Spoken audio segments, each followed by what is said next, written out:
Sanctification is not seasonal. The Christian life unfolds over decades, not weeks. Growth is uneven. Patterns of sin are often layered and reinforced by years of habit and family culture and fear and pride and self-protection and all the usual suspects. Trust must be rebuilt slowly. Habits must be retrained patiently. Maturity deepens through sustained obedience, not short-term intervention. That long horizon is assumed throughout the New Testament.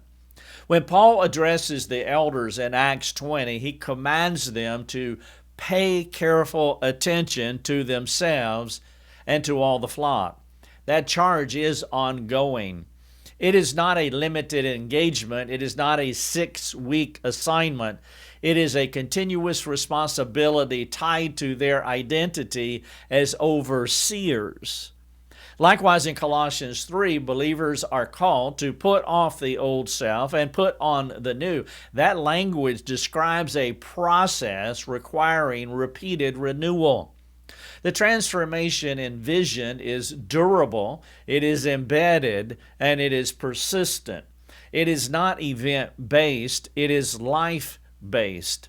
By contrast, much of modern counseling functions episodically. There is an intake. There are scheduled weekly sessions. There is a general trajectory toward completion.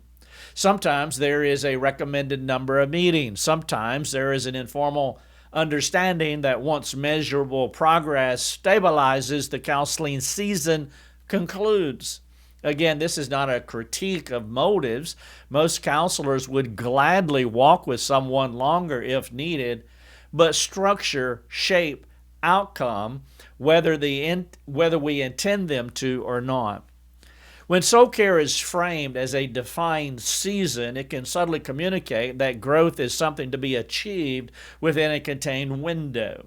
Once the structured meetings conclude, formal accountability often fades. The relationship may remain cordial, but the intensity of shepherding decreases. The counselee returns to ordinary church life without the same level of intentional oversight. But sin patterns rarely resolve within neat timelines.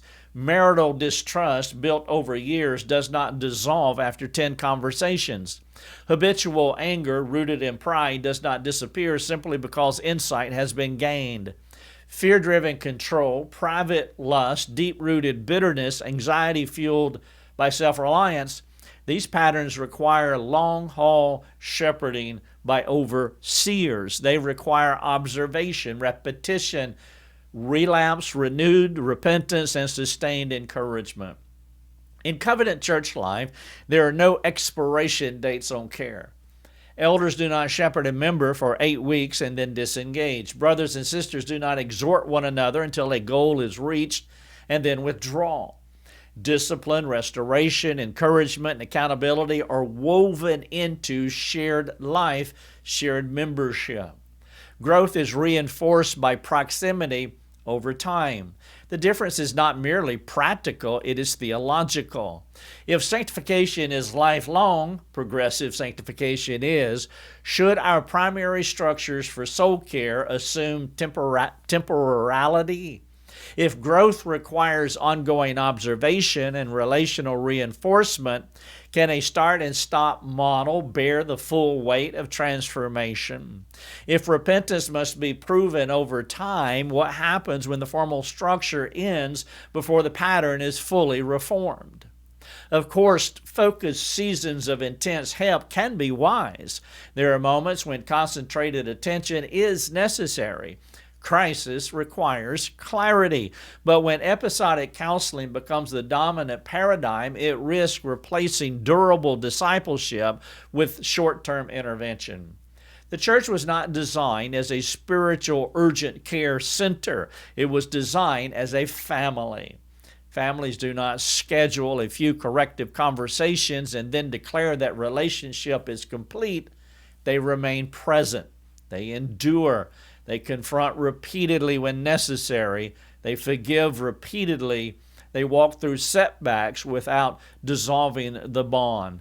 Faithful reform requires us to ask whether our structures align with the lifelong nature of Christian growth. In the next message, we will consider the question of authority. Specifically, what happens when calls to repentance are made without the backing of recognized church oversight.